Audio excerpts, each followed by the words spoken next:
All right, we're going to be going over PAILs and rails right now. This is a very important concept and it's probably going to show up in a lot of your programs.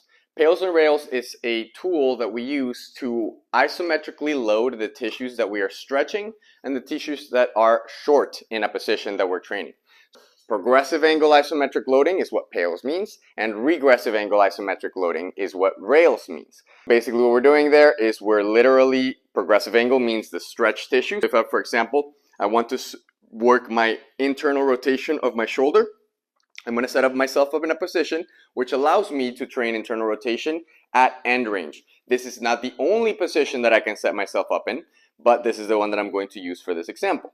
If I want to stretch my external rotators, I'm going to take my arm into internal rotation, which is turning my humerus or my bicep inwards, but we want to make sure that there's no compensation. This is going to be different for every joint, but for the shoulder in this position, I want to make sure that my shoulder blade doesn't come with me along when I try to push myself into internal rotation. So I'm going to pull my shoulder blade down. I'm going to push my arm into internal rotation. I should feel that stretch on the top of my shoulder.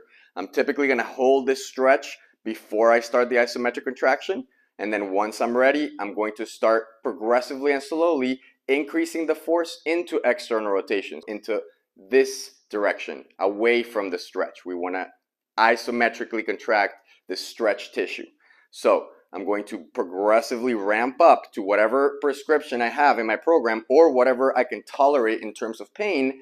And then I'm going to hold that for about 10 to 15 seconds, again, depending on what is programmed. So I'm going to really push into it. Let's say that it's at 100%.